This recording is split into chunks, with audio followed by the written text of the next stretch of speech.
I don't believe in 50-50. I believe in 100-100.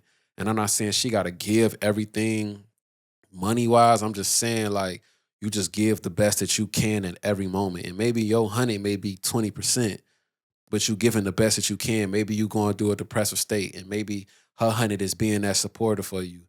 Or maybe it's vice versa. Like, however the fuck it is, but as long as you show up the best and you know that you did and you tried as hard as you could, like, what the fuck else could you be upset about? This is Sad Boy Radio. What's going on, everybody? Welcome back to Sad Boy Radio. I'm your host, Matt, and today, man, we got a very special guest in the building. Man, he modeled in Tink's video Toxic. That's crazy. Toured with 19 Keys as the graphic designer, right? Yeah, Creative yeah. director. Mm-hmm. Recently dropped long-awaited project, Yeah. Moments in Desire. Yup. Mm-hmm.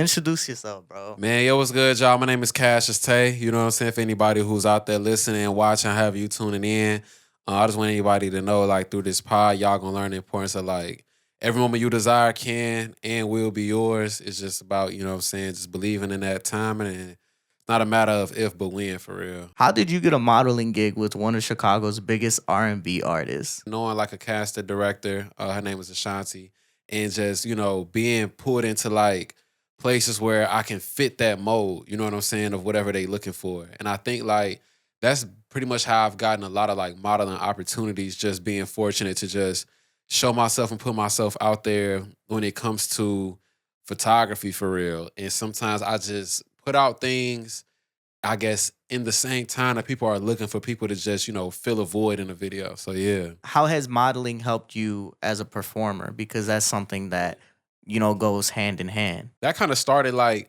me just needing to do cover art, for real. And a lot of times, like, people will be like, needing subjects for photography. I need a cover art. So it's like, okay, boom, let me trade my services of modeling by you taking pictures of me. At the time, I wasn't a model, and I was just looking at these pictures, not liking them, for real, because I thought they was too model looking. So I ended up building, like, a photography portfolio. You know what I'm saying? And I think the main thing that I learned with, like, being a model and how it correlates to performing is sometimes you have to, like, know how to tap into something mentally to be able to be comfortable to look in a camera or convey an emotion, or, like, maybe you selling an outfit. So it's like, okay, taking yourself out of it. It's like your face is technically in it, but what you wearing is more important. It's just kind of just like, maybe it's not about how you look, but how you contort your body. And I think, like, the way that, like, translates to performing is a lot of times, like, yeah, y'all pay tickets to come see me, but ultimately, trying to do a service for y'all. You know what I'm saying? Like, whether I'm selling, like, a belief or a dream, like, you know, like, you called me to model something to basically fill the void of, like, you know, selling this Jordan. You know what I'm saying? So now it's just kind of like you pay for this ticket to feel fulfilled in, like, entertainment. So I think it's just, it goes hand in hand, for real. It's, like, way less about you once you see, like, you know,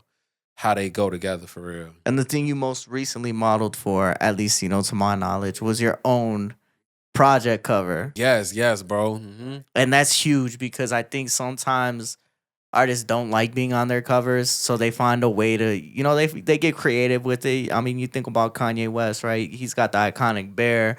On top of that, you know, he just did a blank CD. Like, there's a lot of examples with that, right? But what's up with this blue theme? Like, why Alone in the Blue Hour?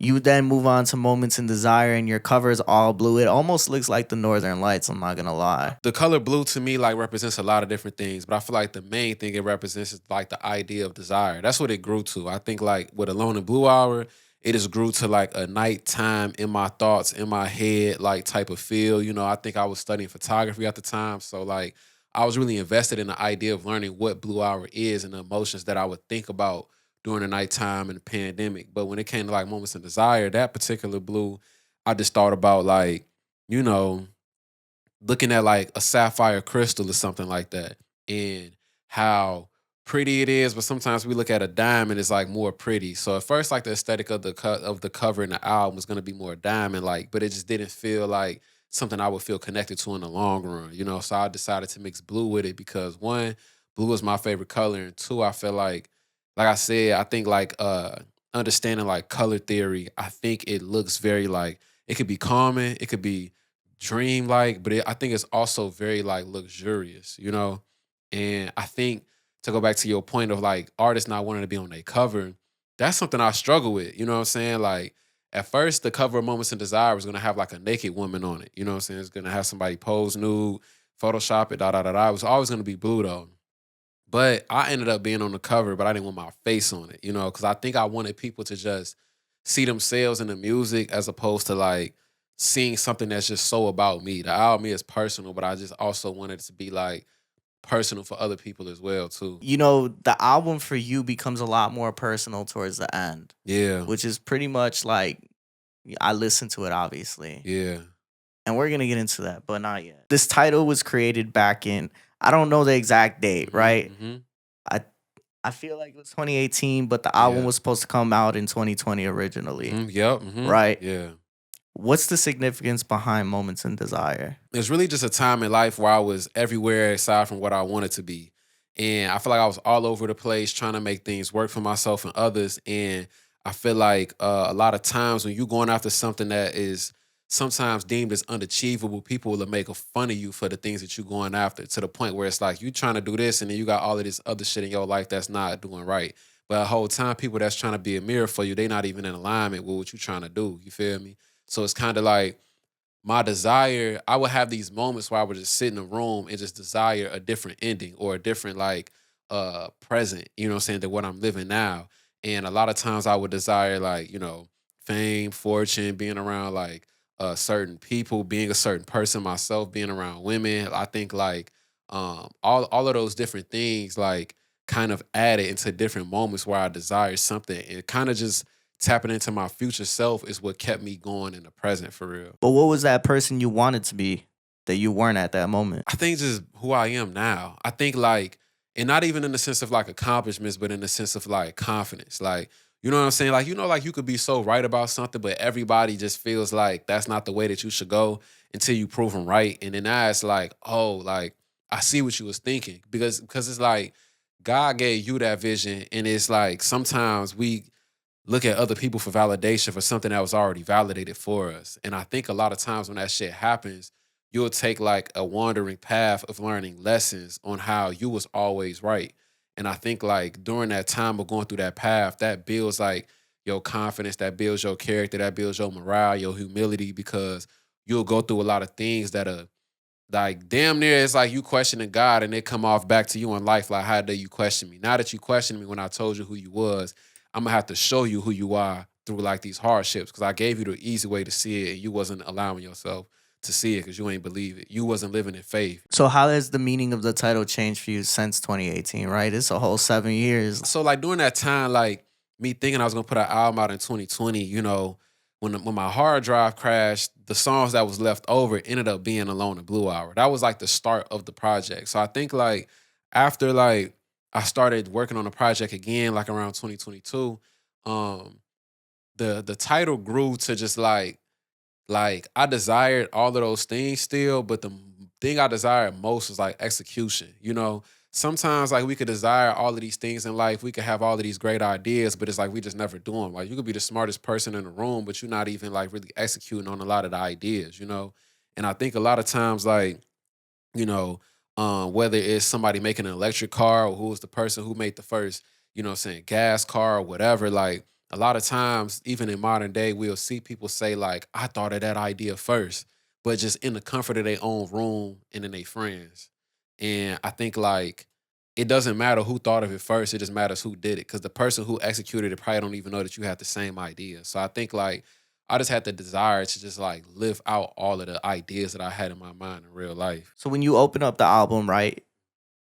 You open the album by saying, in the journey of asking the universe for our desires, it's inevitable to encounter obstacles and doubts along the way.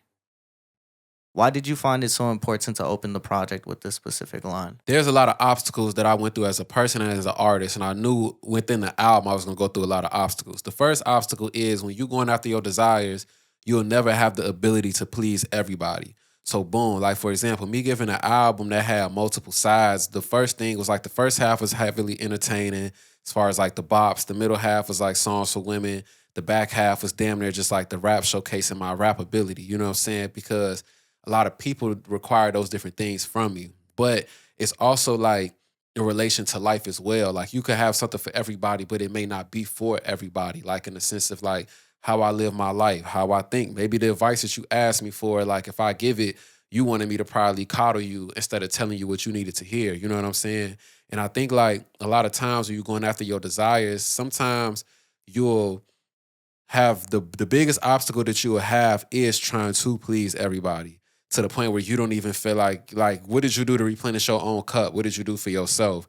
And I think like for your desires is for your desires to be something that's supposed to make you fulfilled and for you to be doing unfulfilling work. I think the biggest obstacle that you'll go through is just seeing like while you're searching for all of these things to fulfill you, which is why the song is called The Search, you'll find like the only fulfillment that you have is just sitting in peace with knowing that like whatever you decide to do, you always forever protect it in that thought and you'll have clarity at the end of the day, even if you don't know what you're doing. Just keep going that way that you feel like your gut is telling you. Sometimes, you know, when it comes to like this music shit, you can doubt yourself. I've been there. I've been in dark places, right? But even when I kept going, I just had this sense that like, I don't know, you know when you do something and you do it, but you do it hesitantly because you just like, it's like, all right, this is what I'm supposed to be doing, right? Yeah. I never felt that way with this. Yeah. I always felt like I'm doing what I'm supposed to be doing, not because anybody told me to, but because it's just like one day it's going to happen. One day it's going to work out exactly how I expect it to. I just got to keep going. Yeah. It's not a matter of if but when. You know what I'm saying? I agree with that for real. Hell yeah, I resonate with that heavily. You called it The Search. What do you feel like you were searching for? That peace? And when I first wrote the song, I was just searching for like self-validation. It was kind of just like, there's no way I went through all of these things in life and I made it through and I wasn't supposed to be doing this shit still. Whether it's like, you know, me living in a home where my stepmom is like, you're never gonna make it in this shit or you wasting time or you need to be doing some other shit.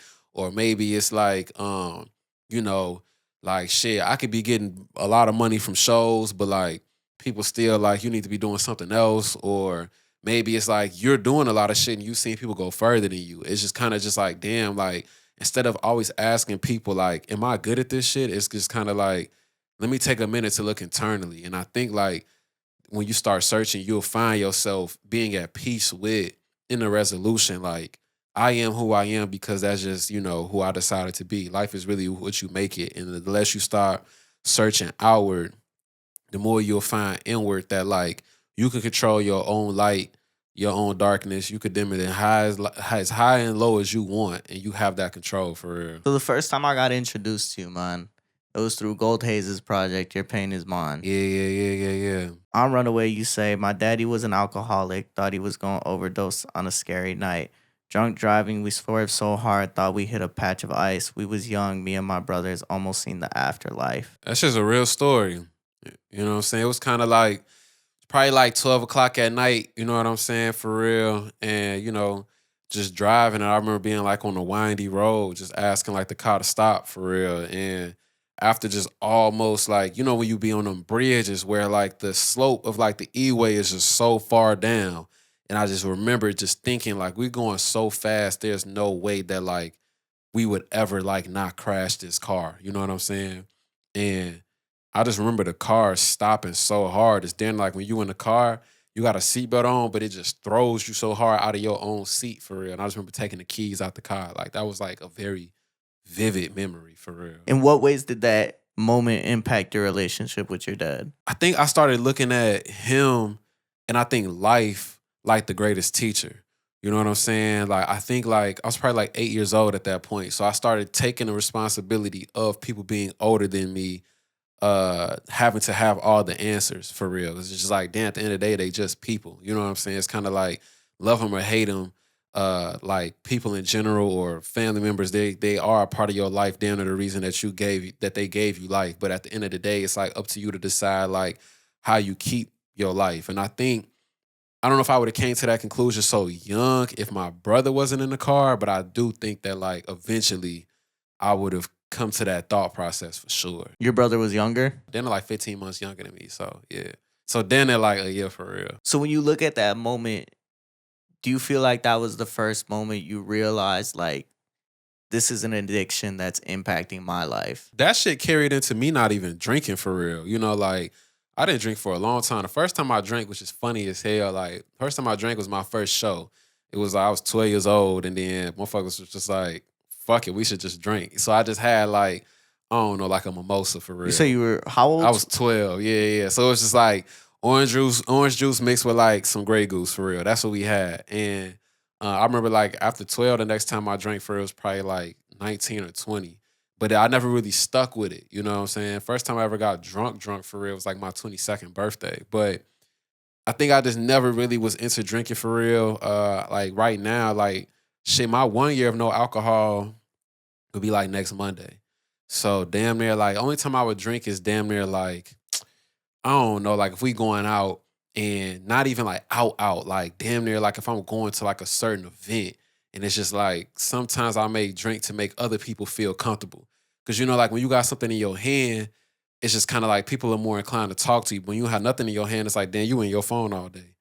And then it's kind of hard to not be in your phone all day. So it's kind of like now you're just standing there awkward for real. So sometimes being open, I learned like makes you more approachable. So I started like drinking for strategy, but just never finishing the shit. So then in what other ways have you seen your father's relationship with alcohol impact your relationship with it? I think probably just like the type of women that I've like picked, you know what I'm saying, in my life as well. I think a lot of times, like when I first went to college, I would damn near like try to find women after I got out of a relationship that wasn't really into drinking for real. Cause I think like a lot of times, like growing up, whenever I see family members drink, it would be because the women would just bring the drinks over. You know what I'm saying? And I think like me being so like heavily cling to that as a kid, I just never liked that image because I never really saw men buy liquor for real. Even if, I don't know, they was probably like, you know what I'm saying? I don't know if the men was just sending the girls to the store or they was just sending them the bread as they was pulling up. But like me living in that environment, I never really saw the men bring in the liquor. It was always women bringing in cases and cases or fat ass bottles for real. So I think like once I got out of that life of thinking like this is just like all women are just kind of like this for real, and I started like kind of like socially drinking for real, I think I kind of like let go of it, but it kind of took like years from when I first, you know what I'm saying, started drinking. So if I was like 19, and when I say drinking, I mean like sipping for real, like not even like the whole bottle type shit. I'll probably say like around like 24, 25, damn, that was just kind of like this ain't everybody for real. But I was still very like weary, like, you know, like even to this day, like if I see a girl who always got a drink in her hand, always need a cup and shit like that, or keep bottles in the crib, like it's just that's just not somebody for me for real. So I want to take it back to your dad real quick. At what point was it did you realize that his addiction was starting to impact you? Shit, when I was 8 years old, you know what I'm saying? I think like the first time I drove a car was when I was 8 years old. You're fucking lying. Swear to God, trying to drive him and my brother home. You know what I'm saying? In the rain again. And I remember like just driving through like the blocks, and I remember getting to the point where I had to drive through like a main street. And I'm just like, damn, like I wasn't really tall enough to do the steering and the pedal. So he had put his foot on the pedal, but I was steering. And I just remember like shit, like not being able to do it. Like, there's no way I can go into this main street. And so I was just like, how about you mainly drive? And I just kind of grabbed the wheel from the passenger. You know what I'm saying?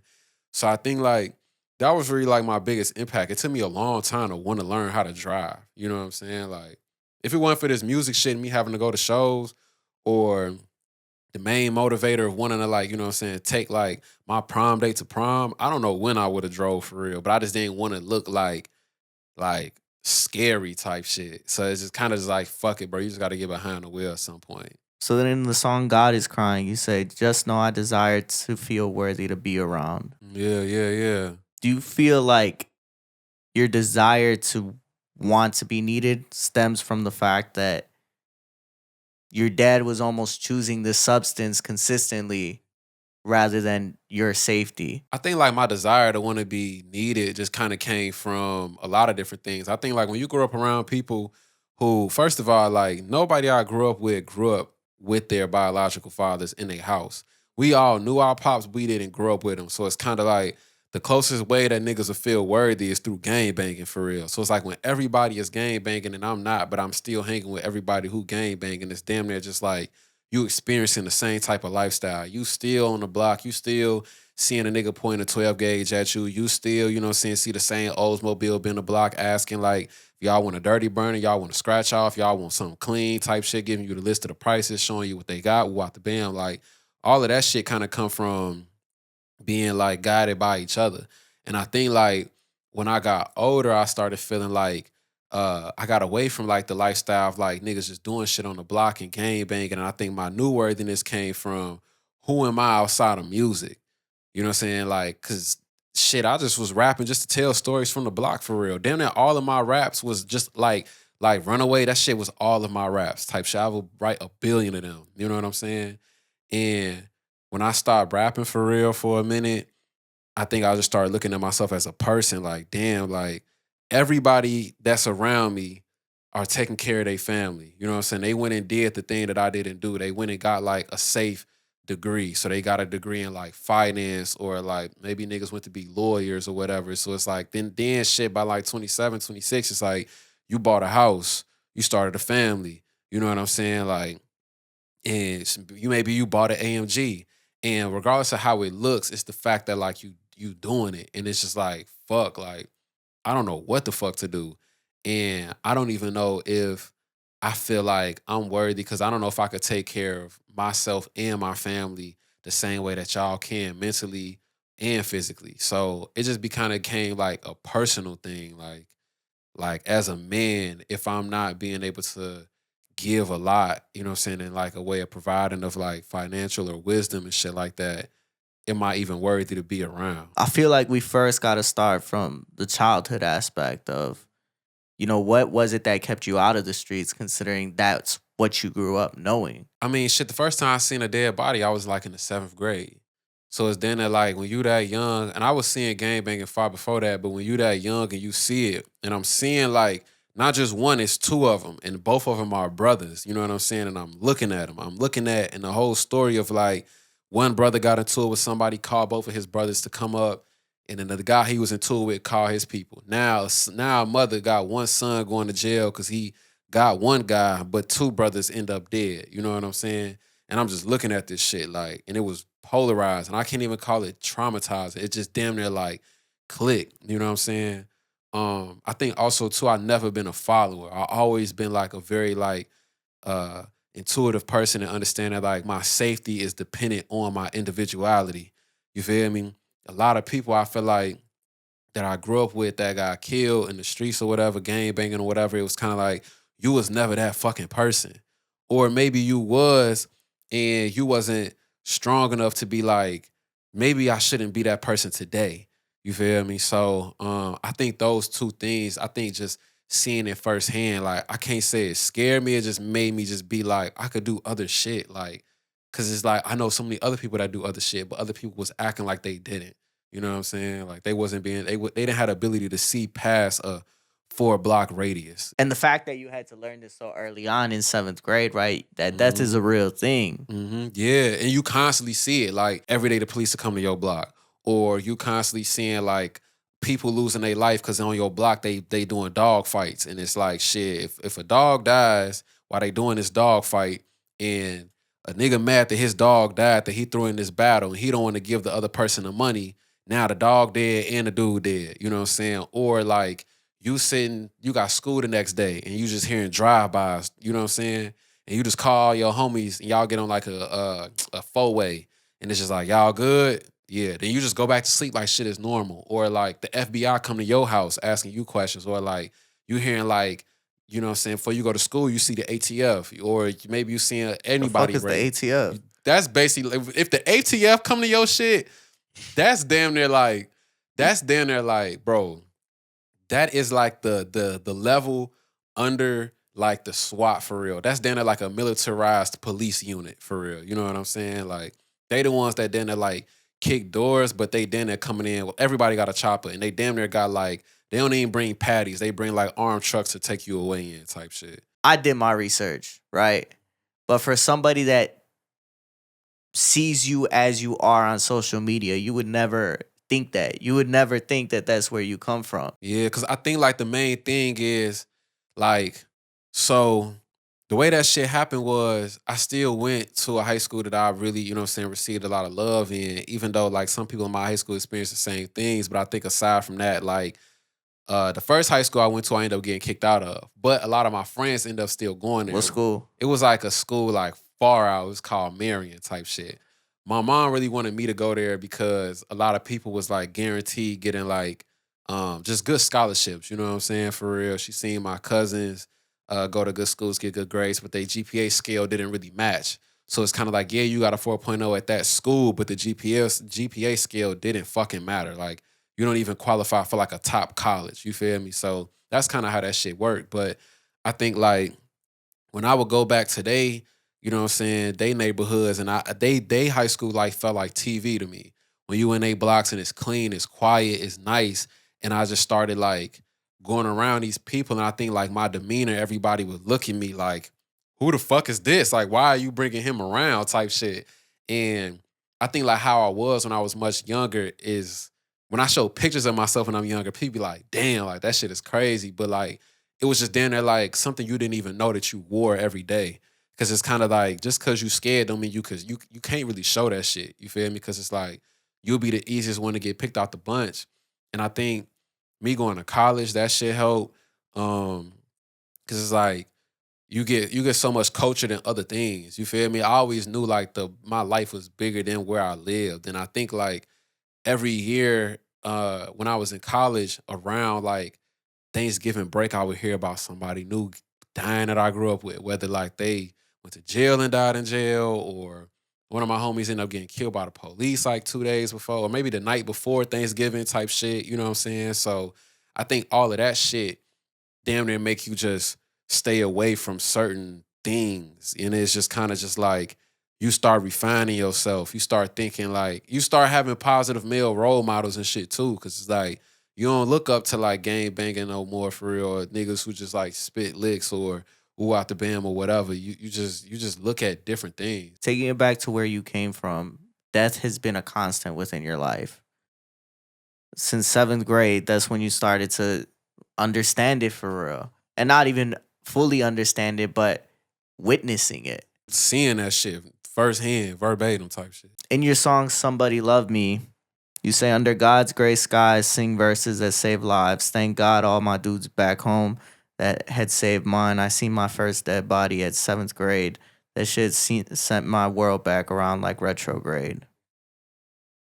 So break the song down real quick for the people that don't know it. Yeah, I think Somebody Love Me for real is like if you've ever been the golden child in any environment, you know what I'm saying? Whether it was bad or good. And I think like a lot of times, like I was just doing a lot of shit young. Like, you know what I'm saying? Like, shit, I was selling kush like in the 8th grade type shit. Unprovoked. Like, I was drinking lean already. I was doing all this shit, you know what I'm saying? Like, but it was just kind of like we was just chilling doing it. We didn't even really think about the culture of everything in life until like, you know, you start rapping and shit and you got certain niggas that's big homies that's like, look, bro, you raw as fuck.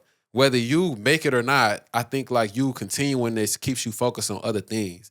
And I like will see how motherfuckers would be like, all right, you can't hustle no more, but if you need some shit, whoop, that's the bread for the studio time. Or motherfuckers will drive you there, or motherfuckers will give you free time, motherfuckers will plug you here and there, whoop, whoop. So you like when you think about that, it's kind of like I think the biggest way somebody could show you that they love you is like, you know what I'm saying, doing something that'll put their life in the line for you to have a better life.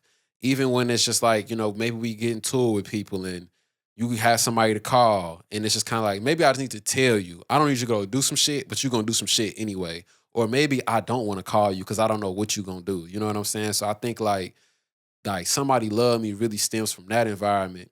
And there was another line in the song where I said like that I'm a college graduate and I'm smarter than the average. Like I know I shouldn't be doing this shit, not because I went to college, like book wise, but because like I exposed myself to a world outside of this. It's kind of like on Monday, yeah, this shit matter, but damn near by Friday, this shit won't.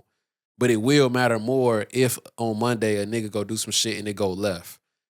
You know what I'm saying? It's gonna go past Monday. It's gonna matter for the rest of my life. It's gonna impact me further than it needed to. So yeah, that's Somebody Love Me for real. And the thing that I took away from Somebody Love Me is really like You describe all these situations that are occurring in your life, people dying and you being there, but you still being able to survive and tell that story.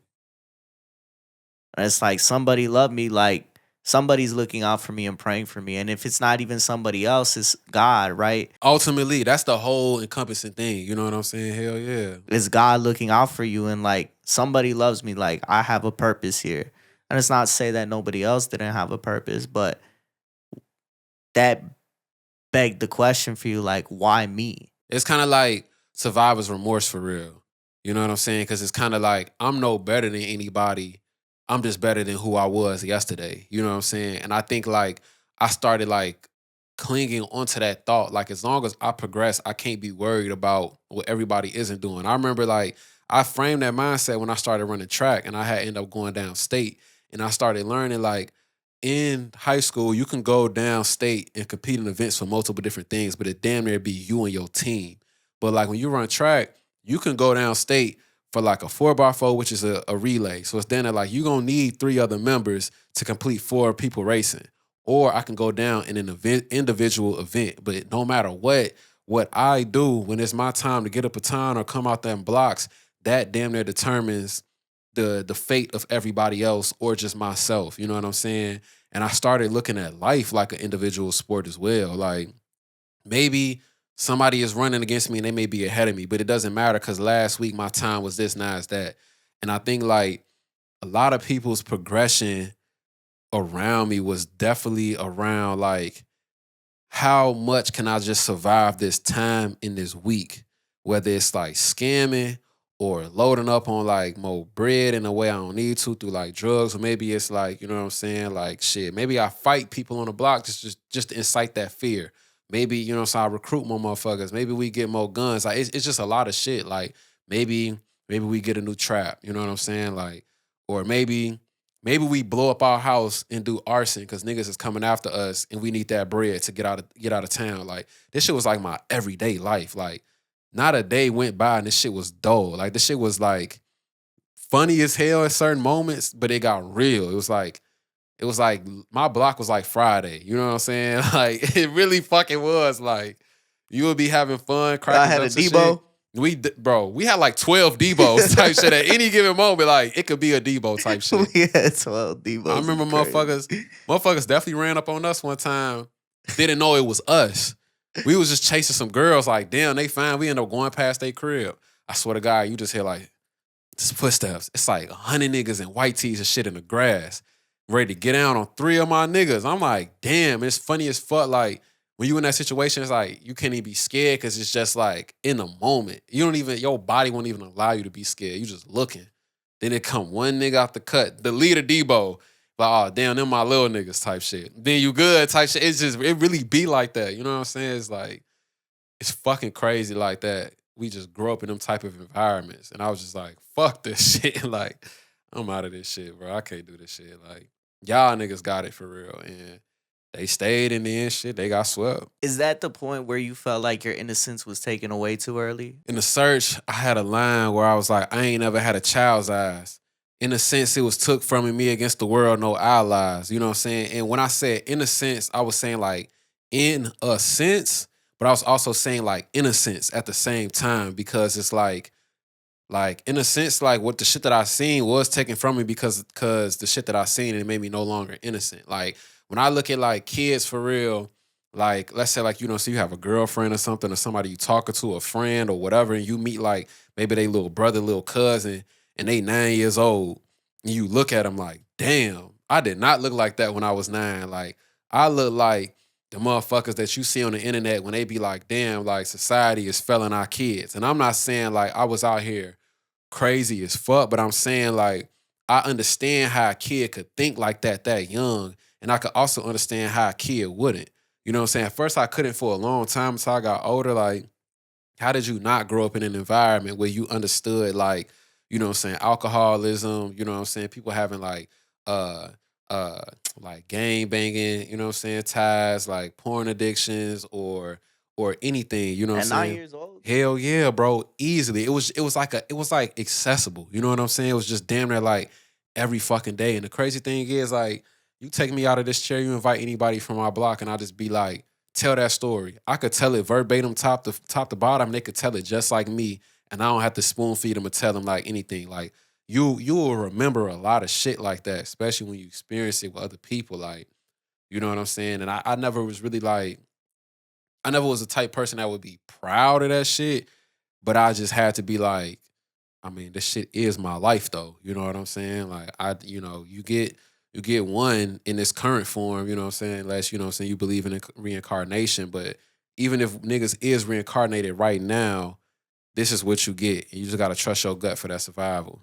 How long did it take you to accept that that was your life, though? I think when conversations that I have with like kids in class didn't match up to the shit that I would have with kids on the block, like that shit would do it for you. You know what I'm saying? It was kind of like you was living like two different lives for real. And it was just kind of just like, you gonna go home and somebody will never know. Or you gotta hide this shit from your mom. 'Cause your mom like, yeah, you can go outside and play, da da da da da. Like she may hear certain things, but to her knowledge, it's just in the night. But she don't necessarily see everything. You know what I'm saying? It's kind of like, you know, I started really selling drugs for real because I was just like, damn, like before when my mom wanted me to go to like that really nice high school, it was a lot of bread. And I remember my dad just talking about like, damn, like I don't know how much was gonna pay for it.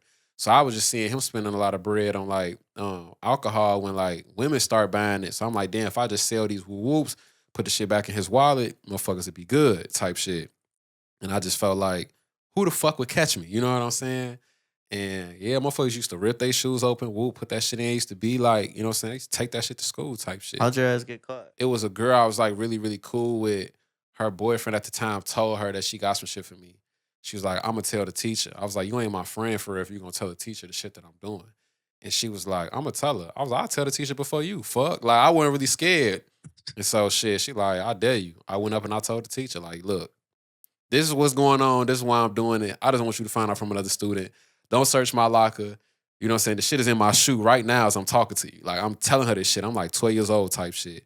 And she just is like, cool type shit. Like, we gonna wait for this next class to dismiss.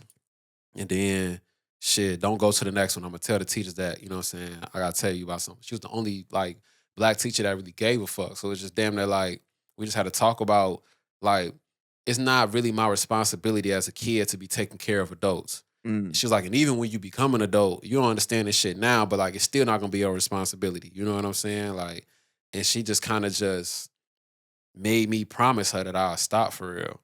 And I'm like, I'll stop. But, you know what I'm saying? There is a high school and somebody is selling for me too. So whenever he give me my bread, and I'm like, I'll stop type shit. But I was like, as far as like in the vicinity of the school, I'm done type shit. You know what I'm saying? So damn, they had like 3 packs left, gave it back to my nigga. And he was just like, look, he just bought it off me again. And then shit, that was pretty much that for real. Fool snitched on himself and still got away with Still it. fucking got away with it because I just knew who I could talk to about it. You know what I'm saying? I think like that was also a teacher.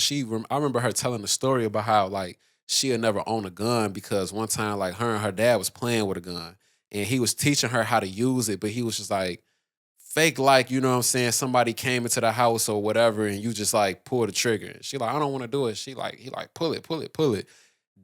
And it was a bullet in there. It just blew his chest back type shit. You know what I'm saying? She was a little girl. Whole time he lived, but I remember her telling that story. You know what I'm saying? You know, like sometimes you have certain teachers that know certain kids in the class that need to hear certain things. Like I was just one of them kids. So I just felt like if you could share that shit with me, then I could share this with you. So she ain't judge me, I ain't get in trouble. And I made that promise. And I just cause I offer the strength of like when my dad would tell me he'll promise me something as a kid and it didn't come through. As a kid, I learned like if I tell you I'm gonna promise you something, I'm gonna do that shit. So when I told her like I promise, like I looked at her dead in the eyes, I promise you I'm gonna stop that shit. And that was that. So then why do you feel like you still had that need to people please? You know, when you go over like a parent's house, family member's house, you really going over there to receive attention from them. You know what I'm saying? So it's like if their attention is in other things, and mind you, my dad was like, he's an amazing father, like type shit. And I think like as I got older, I started to understand like just because my mom was on a more straight and narrow doesn't mean that like my dad was supposed to be like it's in a sense that he's still young as fuck. Like, you know what I'm saying? Like 28 figuring out life or 26, whatever the case may be during this time frame. And I think it's just kind of just like as I got older, I just started looking at him like he's more human. And I think like I don't know, I think I just kind of just after a while, like somebody could do something like that you don't like, but you see the good in them, and then they just start doing everything that you need. It's just kind of just like after a while, the scale kind of tips. Cause during that time frame, you was just healing anyway, waiting on them to get shit together. And then it's just kind of like, damn, you just the person I always wanted you to be. I just always knew you could be. So it's just kind of like, I don't know, the other shit has become little shit. Feel like you got lucky in that sense, bro. I think one thing I say too to like, even though, you know what I'm saying, like over time my stepmoms didn't really, you know what I'm saying, fuck with the fact with me being like, you know what I'm saying, a rapper and shit, like, or artist in all facets, like when he met her right before, so I went to high school, that shit's damn near when that shit starts slowing down. So I think like her getting him together really helped. So it's just like, okay, like by the time I was like 13, I didn't really need shit for real. I felt like I was grown in the mind, you know All what I'm right, saying? D'Angelo Ball. Type shit. That's how I felt. You know what I'm saying? I ain't really need shit. Like, and I felt like, then, you know what I'm saying, he ended up having like a child, my little sister. So it's just kind of like, I really like the fact that like she would never get to see that version of him. So I think I would look at him like, bro, you could do this shit. You know what I'm saying? Like my first 13 years of life for you doesn't necessarily have to be the next 13. It's just kind of just like, How do you feel like you got to the point to be able to accept that, right? Because now he switched his life around for a whole different family. yeah, I felt like I just damn near wanted to like fight everybody when I was young. That damn near like would aid into like that lifestyle with him. You know what I'm saying? And even though I couldn't fight the women that he would be dating, I ain't fuck with their kids. So it's like if you had a son, I'm damn near testing your gangster every fucking day I see you type shit. Like I'm pressing you, I'm pushing you, I'm bumping you, I'm doing all type of shit because just like your mama the reason why motherfuckers in here. And I can't fucking go crazy on her. So I damn near want you to try to hit me first because I fuck around just want to just stick the fuck out of you right now. That's really how I be feeling like every fucking day. And it's just kind of like I couldn't take it out on anybody else because it's just like when I go to school, y'all don't know this shit going on. When I'm on the block, it's just other shit going on. So it's just kind of like I ain't even really worried about that shit. But like, yeah, if he dated somebody and they had a son, oh yeah, I'm testing that shit for real. You know what I'm saying? And even like, unfortunately, like them people that, you know what I'm saying, he a date, they ended up kind of becoming kind of like family. So it's just like you living in a crib with a woman and her damn near like 7 kids in like this 2 bedroom apartment. And then my dad's such a good person. Like he letting one of his homies stay. And it's just kind of like me and my brother just either sleeping on the floor or on a weight bench. You know what I'm saying? Cause it's like everybody else needs space. And it's just so happened to be where we fucking slept. You know what I'm saying? And when you in a spot with that many people, somebody you gonna look for a fight with somebody. You know what I'm saying? So that's really how I took it as a kid. Like, who the fuck could I just crunch in this bitch? Like, you know what I'm saying? Or I just took it like I'm gonna just do something about it. Or I took it like um I just loved my mom so much more. Cause she was just clean and everything, energy, vibe. Like she would always tell me I could do anything. Her and my grandma, my granddaddy when he was alive, like you know what I'm saying. My granddaddy would just teach me so much stuff. It was like it's so funny. My life felt like night and day at every moment. You know what I'm saying? So I think when I have my mom and my grandma and my grandfather in my life, I didn't even really have the time to always think about that environment till I walked in that environment. Then it would bring that shit out of me. Like I'm about to go fight this little nigga right now. You know what I'm saying? Like that's how I would feel every fucking day. My actual question is the fact that he finally got clean for like another family. I was happy. How do you think you handled that so well though? Because the way that you were talking about it, right? Like you said, your first 13 years with me don't have to be your next 13 years. Cause I always wanted him to be around a woman that wouldn't bring in a drink. That was the first woman I saw that I met that didn't bring in shit. She just brought herself. So I was like, yeah, dad. You know what I'm saying? Like, stick here, stay here. Don't, you know what I'm saying? Don't veer the path for real. And um, even like now, as I get older, like, you hang around women that may occasionally drink, but as a kid, I'm seeing it like that shit don't look occasional. You know what I'm saying? Like maybe you bringing in a bottle of wine, maybe somebody bringing in beer, maybe somebody bringing in like some type of vodka or whatever. It could be a bunch of different things, but she never brought in nothing like that. So, and I felt like my dad deserved like love for real. So I was glad that he was able to find that through somebody. And when you talk about these environments, it's it's shaped your whole life. Made me who I am. In the song God is Crying, you say I was doomed the second I came out the womb. At 7 seemed more than most adults do. What was it about your reality that made you feel like life had ended before it even started? I think because like my mom did her best to have a childhood and I did my best to let her know that like I'm not a child. You know what I'm saying? Like I'm really not. You know what I'm saying? And I may still have like a small voice.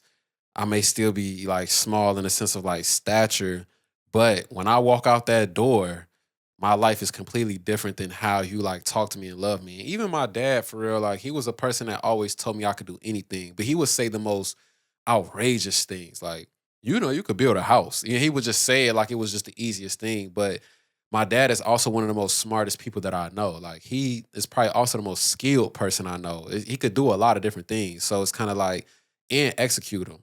So I think like the reason why I felt like life ended before it started because I think like the phase of life of like you know what I'm saying embryo, then you born, then you a baby, then you an infant, toddler, child. It was just kind of just like child, teenager, or child, adult, and you know not even a sense of like responsibilities and way of thinking, but just like exposure for real. You know what I'm saying? So yeah, that's really and everybody around me experienced that same shit. And you beat the odds. You Like a made it out. motherfucker. Hell yeah. The minute you found out you needed a 4.0 GPA to get to college with an Yeah. extra $10,000, you went and Yeah. got that 4.1. I did. Damn. You really be doing your shit. Hell yeah. How much of your self-worth went into the environment that you came from? Like I said, like a lot of people they didn't value themselves, so they turned to things that what that like a follower would do, or they would turn to certain things for safety. Like I never felt like I had to gang bang for safety. Or I never felt like I had to like act tough for safety. You know what I'm saying? So I think like my environment kind of shaped me um and made me better because nobody showed the opposite. It was just kind of like everybody showed the same path. Like you go to school and you fighting your security guards. It's lit. I ain't gonna lie. You know what I'm saying?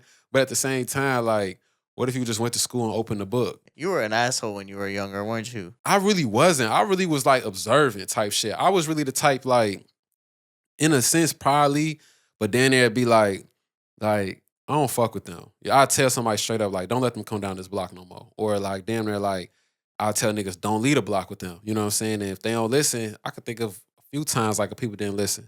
They ended up in jail. Like they was not supposed to lead a block with bro. You know what I'm saying? Like bro got shooting some shit. Now type shit. He ended up shooting somebody in the calf. He got a temp. But if the camera only see you on the security footage. So when he hand you the gun and run, who got the gun in their hand? You type shit. That shit happened? That shit happened for real. And the nigga that shot bro fled the scene and ran to the police and said my homie shot bro first. So it's kind of like when you watch a nigga like 15 get hard off type shit and don't come home for years. When you see somebody eyes when they been in jail for a long time and how that shit pop out their head and how crazy they fucking look, the person that you knew when they went years ago is not the same person. You know what I'm saying? Like, damn, they're not even your nigga for real. Like, you living off of a memory when y'all was just doing shit for real. Like, the first time I met one of my niggas on the block, he was just running on the block chasing a nigga because he ain't like how he looked. He's like, man, I'm about to go beat this nigga up. Y'all want to help me? It's like, fuck it, let's just go do it. Type shit. Like, I ain't go beat the nigga up, but like, that was the fastest I ever seen a nigga run. Like, you know what I'm saying? It's like, fuck it, let's just go chase him. Because it was just fun, you know what I'm saying? But like, it was only supposed to be just that. But sometimes niggas take it a step further. So I think like my block kept me very much so on the straight and narrow.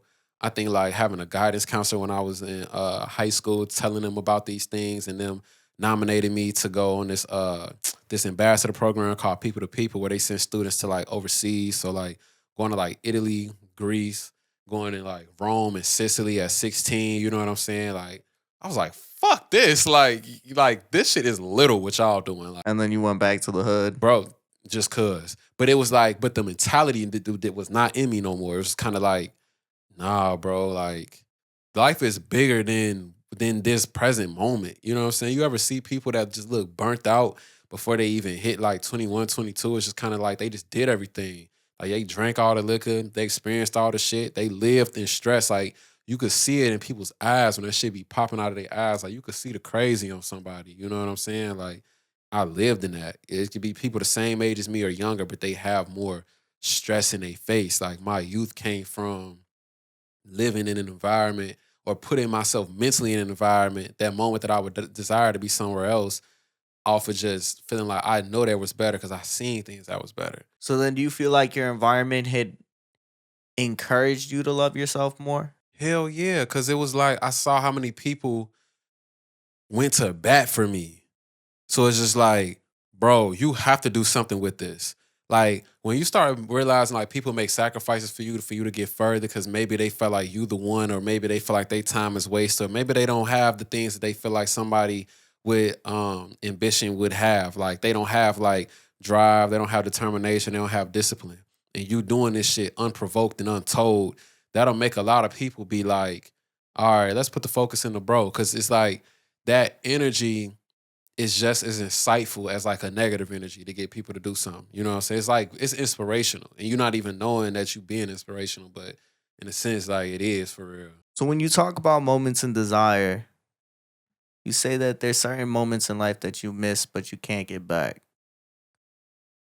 When you talk about that, what is it you're talking about? I think like sometimes maybe like the first time that you meet somebody, and maybe like when it's all good, like let's say like, you know, so you first meet a girl and shit like that, and like that cupcake phase is so amazing until you realize you want to be better for this person than you have been for somebody else. And you start realizing like, damn, like I have to become a man for this person. And the person I feel like that was supposed to teach me how to be a man was still growing up to learn how to be a man. So it's kind of like, who the fuck I'm gonna ask for advice on how to be a man unless it's like a mentor? But now I feel weird asking a mentor because I feel like, damn, like somebody that's blood to me should be able to tell me. You know what I'm saying? So you learning all of this shit, and it's just kind of like maybe I missed the times where like to other people I was viewed as perfect, or maybe I missed when like I was viewed as like a savior instead of damn near like uh somebody that could be drowning you. You know what I'm saying? Not like in life, but maybe in this certain situation. Or maybe sometimes like I miss the days when like cause like my block would be jumping, but it would also be fun. So it's some like maybe I miss the days when it just be like, this shit is so fucking fun and nothing is happening right now. You know, so maybe I miss when like I first went to college. Maybe I missed the like I think the first time you do something, I always live in the present moment. And I always figure out how do we keep this first emotion to last throughout time. Cause you can't really take that shit for granted for real. You know what I'm saying? It could last, but just in different form. And it's moments that like you live then and then you look back and you're like, damn, like Mm-hmm. what I would do to be able to live that moment once again. I was just going through old pictures of mine and I was just thinking back to like where I was during those times. Yeah. And even looking back, you know, I was telling this girl, I was like, man, I'm just looking back at these pictures and it's like so crazy because back then I wanted so bad to be able to do something with music. Yeah. Like, bro, I wanted to be a producer. I wanted to be a singer. Like, I wanted so bad to find something. Mm-hmm. And eventually, like, that just kind of went by the wayside. Like, Mm-hmm. I wasn't pursuing anything. I didn't have any thoughts in mind. This wasn't a thought. Like, Yeah. I didn't think of it like that. Mm-hmm. And to have created something to see where it's at now, right? Yeah. Like, I'm not one to brag about numbers, but within Yeah. 2 months, bro, I went from 9,000 on Facebook to 70,000 on Facebook. Yeah. Mm-hmm. And it's not like there's no money being put behind it. It's not like I'm buying followers. You know what I'm saying? Like this shit's real organic. Yeah. And to think that a year ago, I was in such a bad place where I was like, man, if somebody cancels on me today, like Sad Boy Radio shutting down. Like Mm-hmm. this shit is going down. Yeah. And it didn't happen. Nobody canceled on me. Like, I got to go to the lyrical office.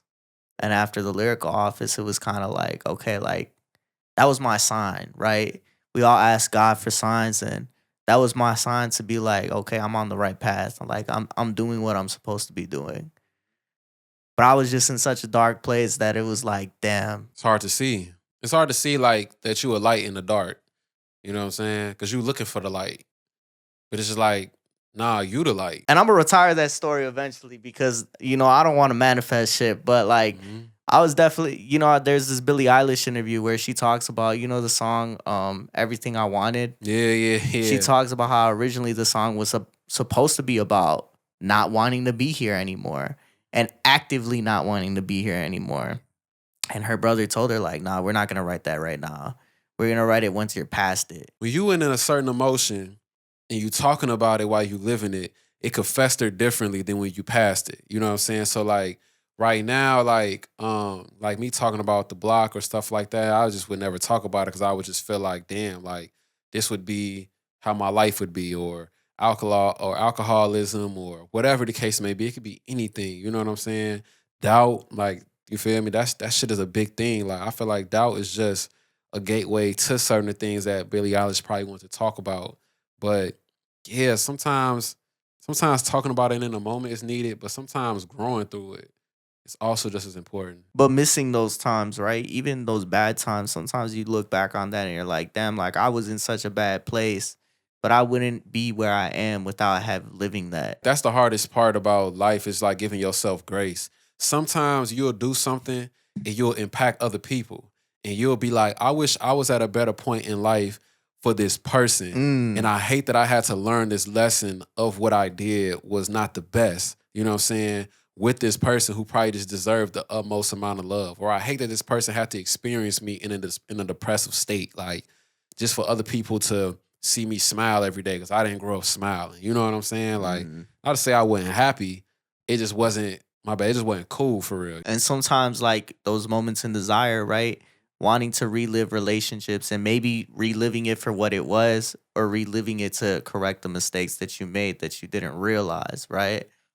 Because I think about that too. And man, that's a whole other thing. But it's right, facts though. Mm-hmm. late night phone calls, you say, a dude scared of this love shit is probably why I still fuck with other women. I ain't no potential husband. I keep my heart away.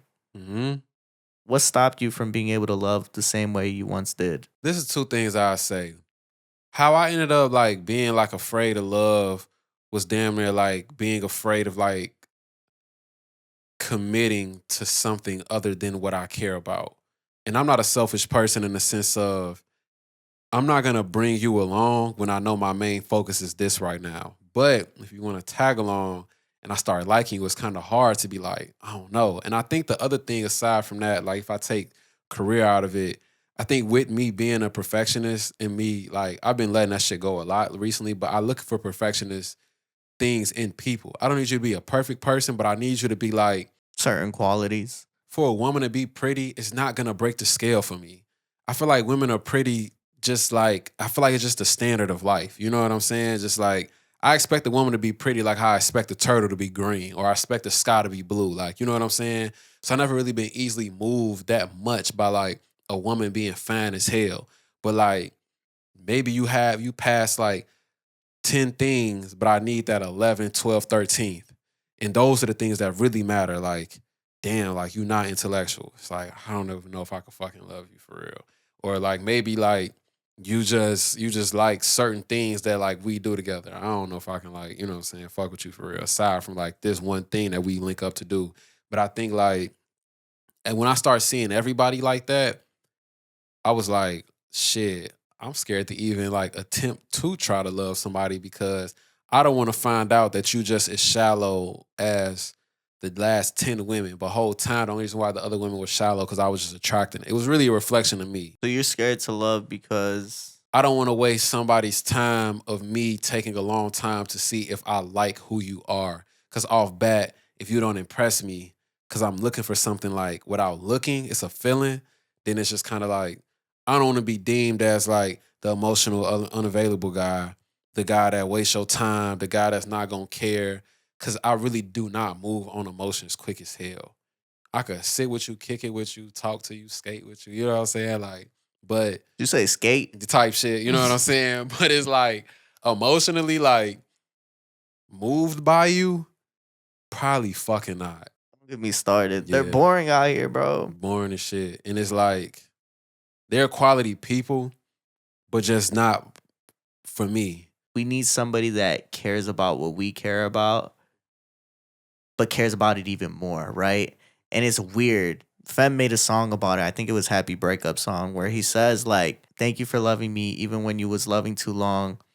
For being happy for my accomplishments more than I was happy for myself, right? That's real. Because when you're in a relationship, a lot of the times, as creatives, we don't appreciate what we do. We could have fucking made $100 million, and yeah, we're still gonna be happy, but we're gonna be like, okay, how do I make my next 100 million, right? You're always thinking about the next. I think especially as a guy, that's probably just like But that's what I'm saying, right? You need somebody that's gonna be happy for you in those moments, and a lot of the times, right? These people only care. I don't know. It doesn't feel authentic. It doesn't feel like they actually care. doesn't. And I think the other thing too that made me at a point in time scared to love is like you fuck with somebody and then they fuck with somebody else. Like while y'all together. You know what I'm saying? It's like, oh, you kind of find out in a crazy way, or maybe you find out in front of your guys. Like me, it's kind of like, oh damn, like fuck this. You know what I'm saying? And then it's like maybe you try again, but like somebody don't want to be with you because they want you to give them like marriage at a certain age. And it's just like, what the fuck? Why? You know what I'm saying? So, or it's like, That shit happened to me. you feel me? That's just This tough. shit happened to me. So it's kind of like, damn near, not only am I worried that somebody won't meet my expectations, it's just like, I'd rather just focus on myself because maybe you have expectations that I can't meet because I respect, like maybe you have a biological clock. Maybe you got a bunch of family members telling you time is ticking. You need to find your husband, find your, you know what I'm saying, your baby father who out the bam. And it's just like, I'm just not going to be the one to be pressured into anything. You feel me? I feel like love should just come like natural. I feel like it should just come like, damn, like when you know type shit. That's the other thing too when I was writing late night phone calls, me saying I'm scared of this love, is me letting the girl know, like, do not fall in love. Cause my capacity is just not at that level. Like, I'm telling you, this is what I had a capacity for. If you can meet me here, then boom. The second it becomes too much, let me know. I'm gonna check in type shit. But the second like you start going around and try to think you're gonna change my mind, I'm telling you not. You feel me? Because my focus is very high, but that don't mean I don't like to be entertained. And it's just like I'm gonna let you know, like, if we could do this, then we could be entertained. We don't gotta be doing the most, but like if you just wanna link up, that's cool. But the second like more starts being explored without telling me that you are exploring more, and then you throw it in my face like I'm the person that's like damn near in the wrong because I don't give a fuck or woo out the bam. It's just kind of just like I'm not even at that point. And I think like in my current life, I don't live in those situations, but at the time when I wrote late night phone calls, it was just definitely like enough of that shit was going on. I mean, it's just situations you find yourself in, bro. It's not like it's not. I did not go out my way and said like, let me talk to this girl, this girl, this girl. Like, nah, it was like I started talking to this girl. She was all right. I started talking to this other girl. I was like, okay, cool. So there was a point in time, probably like 20, like 16 through 18, where I definitely took advantage of people liking me because of what I do and not knowing who I am. I'm a person that does not like to be possessed. However, like there was just a point in time, like I think just like after not dealing with somebody no more, you see them like fucking with somebody else. It's just kind of like once it becomes public, then everybody starts rushing to you. It's just like, damn, I see you on stage all the time. So it's just kind of like when you get off stage, your DM's either crazy or the after party, you hear crazy shit. So it's just kind of like once you hear from like 10, 11 people, you just kind of get like a roster in that one time. And it's just kind of like, let me just see how I could spread this shit out. And I think like, I'm glad that that shit happened early because I don't really give a fuck about that shit no more. But I think just because the reason why I don't care is because I know my emotional capacity. You feel me? Like I'm always down to do the bare minimum with people who I look at who should live in like that bare minimum space. You know what I'm saying? Like if I'm gonna pursue somebody that I'm trying to be with, it starts off way fucking different. You're never gonna like see me on stage or see me on the internet or just like me because like all your friends like me and now it's like I just give you the chance. It's gonna be a very clean start type shit. So I feel like, you know what they say, the way shit starts, the way shit end. You know what I'm saying? So I feel like you start them type of vibes, that's all it's gonna be and that's all it's gonna get to type shit. That's just how motherfuckers used to move. Now I'm so protective of myself. I feel like I can't move in any realm. Cause the second, like, I've had enough situations where you know you find out being like a good person how many men in the world are not gentlemen. So it's kind of like, let's say you open a girl for a door and y'all went through 3 doors, or like she's walking to the door and you ran and you got it before her. On some shit like how you was raised by your mom, but to her it's like, damn, like a nigga never did this. Or like shit, you with a girl, da da da da da. Not with a girl, like you go after an event, going somewhere else, and you see like the girl that you know pumping her gas. You tell like, G, just sit in the car, like, I'll do it for you. It's like, damn, this nigga like me type shit. But it's just like, no, I'm just being nice. It's damn near midnight type shit. Let me just go ahead, woo woo. Like, you feel me? And I think the thing that I notice is if small things that matter in society because chivalry is dead is making somebody think that I'm flirting with them. I couldn't imagine, and I'm hearing about it through other things. I couldn't imagine the shit that you would tell people if I gave you the time of day. So it make me very like reserved and protective of myself because I don't want anybody saying anything. You know what I'm saying? Like I've heard enough of other people's like dirt. I don't need mine. Like, you know what I'm saying? How do you feel like the damage that somebody once did impacted the way that you proceeded with future relationships? It took a long time to get into another relationship. So in between that time, the only thing that you're gonna do is just like you just really just knocking shit down for real. But it's damn near like you attracting that. So it's not like you have to trick somebody into thinking like this is what's gonna happen. She already know what she wanna do. It's just like fuck it. You know what I'm saying? So I think like I don't know. I think a lot of that shit kind of came from when you start hanging with people and start having conversations and they start like fucking with you more. It's just like, damn, like on paper you look like you good, but I don't even have the emotional capacity to muster up enough feelings to even have a like towards you. You just fine right now type shit. You know what I'm saying? And I think like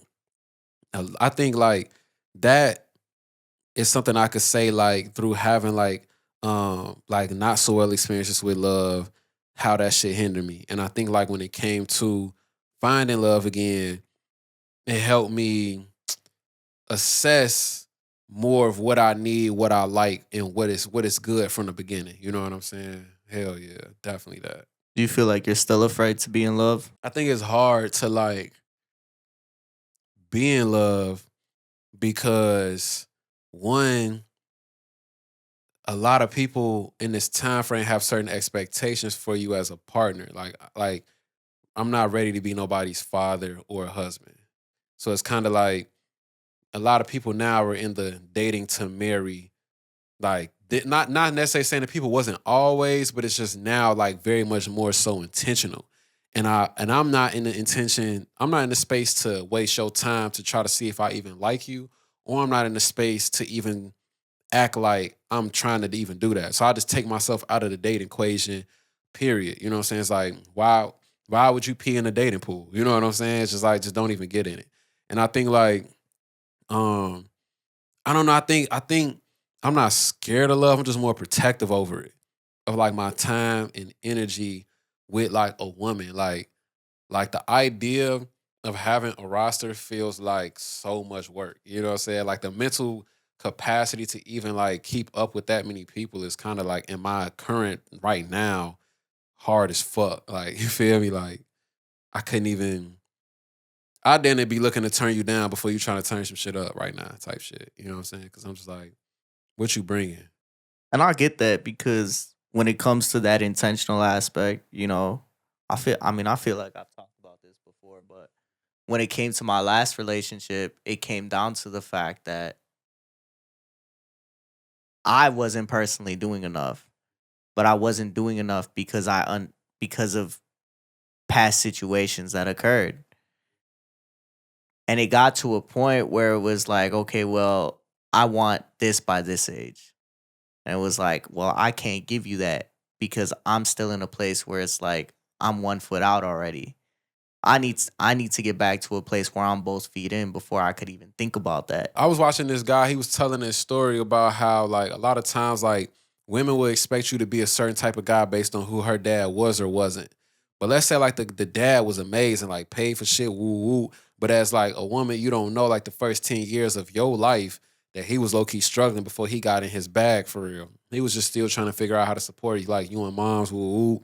Some had it from jump, some didn't. But regardless, like, your brain is just so fresh. And once I went to, like, grammar school or once I went to high school or college, like, I really ain't need for shit. You know what I'm saying? Because he just took care of everything. So it's kind of like you expecting, like, a 20-year-old to have, like, 50-year-old, like, I don't know, like, abilities type shit. It's just like, bro, 50 is fuck. And that's not to say that, like I don't have the ability to have it too, but it's just like, bro, I understand you don't have your whole life to have a kid, but I also have my whole life to get the bag. And I don't, and as a man of, like, discipline and I guess in discernment, I'm more focused on myself than trying to, like, appease you just cause, like, you just want that possession to say, like, who had you? I did. Or, like, even vice versa type shit. It's like, I really don't even give a fuck. I just be like, what are we doing?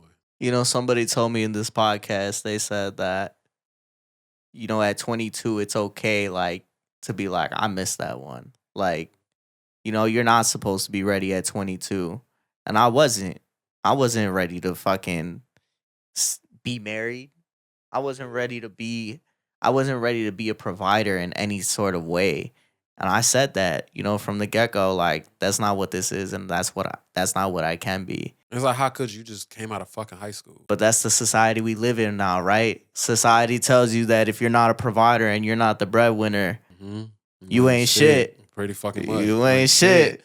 And I think, like, that shit damn near, like, that tank a lot of, like, self-worth in men. Cause, like, a lot of times, like, women would be like, we doing better than y'all, we crushing y'all, and all these things could be true. But, like, to kind of make it a competition, it's kind of like society sees that.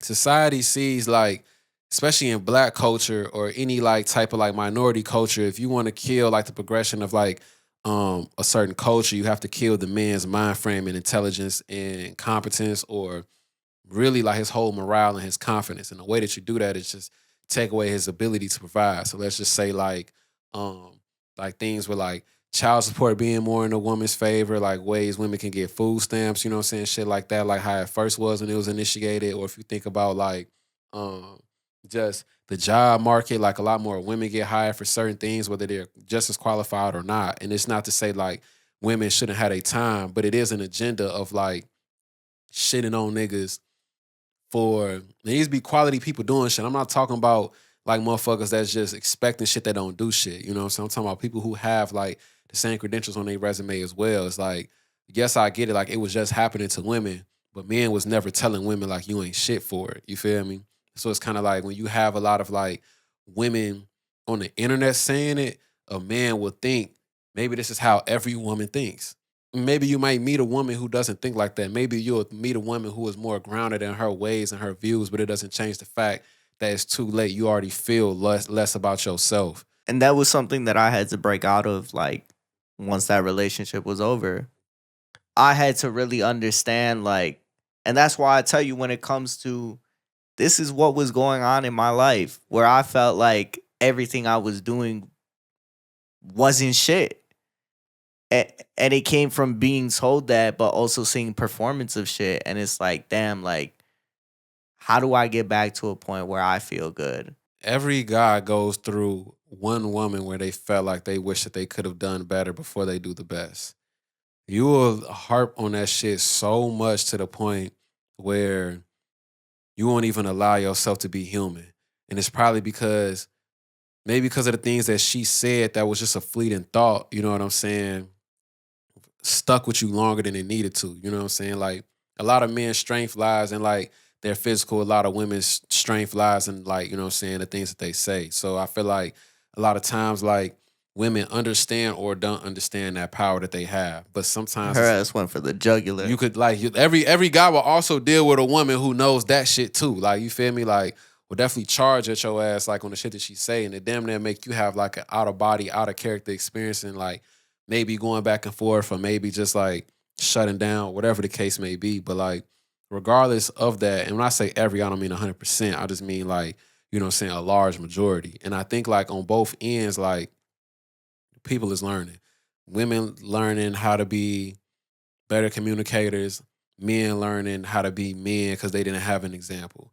And I think like sometimes when we expect people to be what a definition term is, instead of like allowing them the grace to grow into like who they supposed to be, we kind of like speed up their clock for them. So we pressure them to be something. And in that situation, maybe a pressure don't make a diamond. Maybe it's just like fizzles out. You feel me? Like, and it's just like air, it just fizzles out for real. And that's how like a relationship will end. So then, for you coming out of that relationship, what did you need to recognize about yourself before you could enter a healthy mental space? I think like when you come out of a relationship that like, you know what I'm saying, you feel like you could have did better. I think the biggest way to re-energize like a healthy thinking about yourself is understanding like everything happens for a reason. You know what I'm saying? Like maybe you and a person do circle back, maybe y'all don't, but at the end of the day, what you gained from it was um being the person that you wish somebody was for you to teach you these things to give to somebody else. Now life just gave you that experience for like either yourself or the next person. And um I think like sometimes we could be more grateful of the things that we fucked up in. You know what I'm saying? Because maybe it just wasn't. Some things are fuck ups, and maybe some things was just like you was gonna cross this path eventually. You know what I'm saying? It was kind of like it was no way that you was gonna avoid this. You feel me? It was kind of like if you're just driving. You know what I'm saying? Life is like a path. It's a journey. And one day you're driving through a snowstorm, and you got the best tires, and you don't even hit that motherfucker, but you don't hit no snow, but one day you hit a sheet of ice, something you did not see coming. Like sometimes people know how to turn into it. Some people just eventually hit that rail. But on the journey, you're gonna encounter ice again, and eventually you're gonna hit that rail, and you're gonna always think like, damn, what if I turned the car this way? Or what if I didn't brake? Or what if I just bought this car? What you could think of like all of these situations. What if I stopped for gas? Like all of these what ifs. But one thing that you may have learned is how to do better the next time you go on that journey. You know what I'm saying? Maybe the what ifs is like, no, this is what I'm gonna do next. Maybe that's just a solution. Maybe you was a guy that wants to be more solution oriented. Maybe you wanted to be more of a leader. Maybe you didn't know how. Like, but you know what I'm saying? Like, I think all of those things like it's unfortunate that somebody had to be a person that you learn those lessons with. And I'm not saying you going out your way and doing like devilish things to people. I'm just talking about just like you just growing up for real. Like I feel like after a while you just gonna get over it and just realize like I just literally was just doing the best I can. I don't believe in 50-50. I believe in 100-100. And I'm not saying she gotta give everything money wise. I'm just saying like you just give the best that you can at every moment. And maybe your honey may be 20%, but you giving the best that you can. Maybe you going through a depressive state and maybe her honey is being that supportive for you. Or maybe it's vice versa. Like who however the fuck it is, but as long as you show up the best and you know that you did and you tried as hard as you could, like what the fuck else could you be upset about? And what's meant for you is meant for you. Those situations that you run in, like you said, I could have done everything different, but what's meant for me is what's meant for me. And Eventually you're gonna get to the finish line. If you just keep going. the last thing I got is in God is crying. You say, just know I desire to feel worthy to be around, and then desire you, which is lust, so they love me now, and they desire more, and then desire more. Got it all, then I finally found. I only desire peace in me, and I see it now. I only desire peace in me and I see it now. The God in me is hurting inside and it's ending now. And the way that I came up with that was, you know, people say you shouldn't use God's name in vain. They be like, don't say God damn, don't say this. But you know, so a lot of people say like the worst way you could say God's name in vain is like saying I am something other than you're not. Cause you know what I'm saying? We are made of God. God is in us. You know what I'm saying? We are, you know what I'm saying, of who we came from. And even in the Bible, I'm not even a person who is an avid reader or has ever read it, but I know certain things that's in it. You know what I'm saying? Off of certain things that I've seen, like, but God is referenced to as I am. You know what I'm saying? So like the song God is crying is basically saying I am crying, but this is what I am crying about. You know what I'm saying? And in the song called More, I talk about how my first time crying since I was 13 years old over like sorry something that my dad did. Something like I remember he was telling me something about like he's gonna just be better. And it just like did something to me. You know what I'm saying? And I ain't cry again until I was probably like 26. And it was just like he showed up for something that was like detrimental in my life. But aside from that, like the whole encompassing point of that was me saying like I would say I am not as good at this. I don't know if I can do it. I am not that good at it. I am not that confident. I am like just whatever that would come negative behind it. You know what I'm saying? And so the ending of the album, Searching for Peace, was basically me saying, like, I am peace, I am confident, I am capable to live every moment that I desire. You know what I'm saying? I am like the master manifester of my life.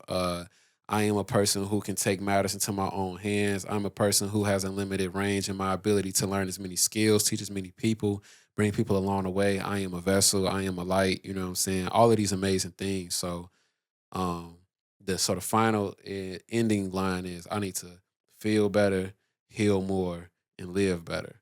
And it starts with how you talk to yourself. When you talk about these things that you were searching for, that you desired for so long, it happens to all of us. We desire money because we think that it's going to bring us happiness. We desire love because we think it's going to bring us happiness. We desire a better job because we think that with that comes more money, right? But behind all of that, what all those things do bring is peace. And what you said, right? What I realize is I only desire peace. What was it that made you realize that? A lot of people didn't want me to name my album Moments in Desire because they felt like it was wrong to say the word desire and attach myself to anything that had to do with desire. They was looking at the negative word, the negative connotation of desire. You know how like every word can have a positive and a negative. Like no could be positive and negative. Like no could be like, no, don't do that shit and it can make you feel away. Or it could be like, no could be bringing you closer to your next yes. And I feel like I decided to take power into like shit like you just look at desire as a wrong thing because you feel like I'm saying like I'm not happy enough for what I have, which is true. But what I'm also saying is I don't give a fuck about none of this shit if it's not bringing me peace. And that's what the whole album is basically also about. Like, you know what I'm saying, being around women, getting bread, whatever the fuck it is, like, you know what I'm saying, the idea of leaving the block, da da da da da. It's like, yeah, I left the block, but other niggas is there. So I don't even feel I now have survivor's remorse. You know what I'm saying? Like, so I think like the only thing I desire in everything that I do is peace. Like being okay with, happy, and loving the decisions that I made, loving the path that God laid out for me, and honoring the journey. And just going after it and going down that path with full confidence and understanding like my path is mine. I don't give a fuck if a nigga came up the same as me, was my twin, whatever, and we was birthed the same. We had the same interests. The way I put on clothes, start my day, talk to people, I have to live and be in peace with like my own individuality is just as powerful as the next person. Not even in comparison. It's just like I'm just as special. I appreciate you, bro. I appreciate you for real, man. You got anything you want to plug? Man, you know what I'm saying? The album Moments in Desire is out now, in my opinion, and in God's opinion. The best album in Chicago to come out, you know what I'm saying, last year, and we're gonna see what it's gonna do in this next year as well. I feel like if anybody is in the spot of like desiring for something that is more than where they at, just look at yourself, see where you at, center yourself, take the time to ground yourself and understand like every moment you desire will be yours. Make sure you go ahead, check out Moments in Desire. Make sure you go ahead, like, comment, and subscribe. Sad Boys for real. Peace out. This is Sad Boy Radio.